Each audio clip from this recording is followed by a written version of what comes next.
We are continuing our MLK Day coverage, and we wanted to take a minute to talk about the state of civil rights. And Martin Luther King made great progress in his short amount of time on this earth, but the fight for equality and justice for all continues to this present day. And joining me now to discuss is my guy, Mo Kelly from KFI Radio. Mo, great having you on again. Let's get straight into this. I'm going to start quickly. Just give me why this day is important to you and what his legacy means. Well, we talk about the history of America, it being an experiment in democracy, a more perfect union. We can't do that and not talk about Dr. King and how he wanted to make sure that all people, regardless of ethnicity or color or race or creed, would have the opportunity to work what they wanted, live what they wanted, vote without opposition or resistance from larger society, and also live where you want with the subsequent Fair Housing Act. That's the legacy of Dr. King. But unfortunately, even today, we're still dealing with some of the issues that were faced back in the 1960s. And one of those issues, of course, is voting, as you mentioned. Democrats have been trying to push forward voting right legislation, but they need 60 votes to override the filibuster. And I want to show you this quote here quickly, Mo, and then get your thoughts on it from Dr. King. He said, "I think the tragedy is that we have a Congress with a Senate that has a minority of misguided senators who will use the filibuster to keep the majority of people from even voting."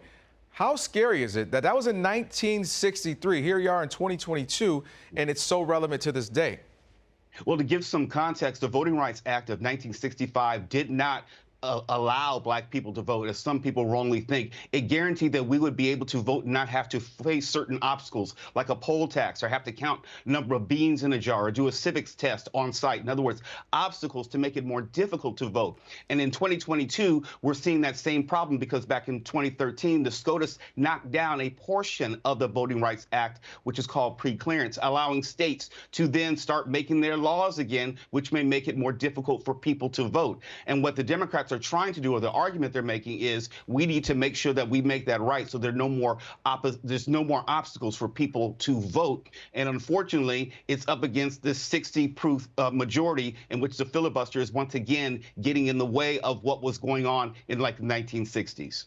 You know, there's so much we could talk about. We only have a little bit more time with you, Mo. One of the things that I think is a bit tragic as well, as you mentioned, some of the things Dr. King stood for and was really preaching about that gets beyond the just "I have a dream" speech, right? We're talking about housing. We're talking about, you know, the poor man's march and things of that nature. Here we are again where the poor people are generally minorities, specifically African Americans. We already know the most incarcerated African Americans. In some cases, some of those things are worse than when they were in the 60s. So how do we get more, I guess you could say, in a better place where we can actually try to live out the dream and actualize it? I would recommend you actually read the full speeches of Dr. King. Don't stop with one line of one part of one speech. If you reach all of the "I Have a Dream" speech, it reads a lot like a Black Lives Matter speech. It talks about police brutality back then. It talks about economic inequality back then. It talks about all the issues that we're still talking about today, even voting rights. You can't just talk about Dr. King on one day and say one line that you think resonates with your political or social beliefs, because more than likely it doesn't. And you don't understand who Dr. King was. He was a revolutionary, and they've Santa Claused him so much today that he's not even reminiscent of who he actually was.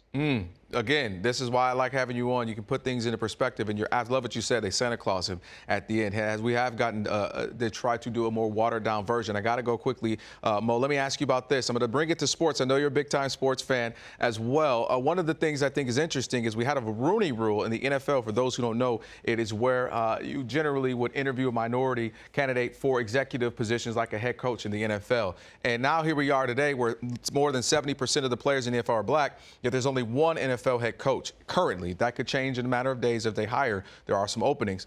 How do we even get here? Where even in sports we see the same things happening, that even they invented a Rooney Rule. I don't know if it's actually working.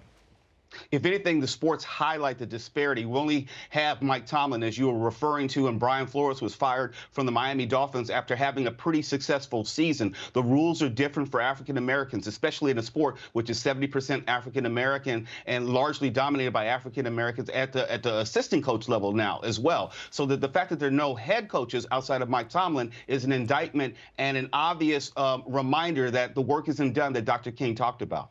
And that is why you're the great Mo Kelly, man. I appreciate you joining us so much. Enjoy the rest of your MLK Day, brother. We'll have you on again soon. And again, be safe. Appreciate you.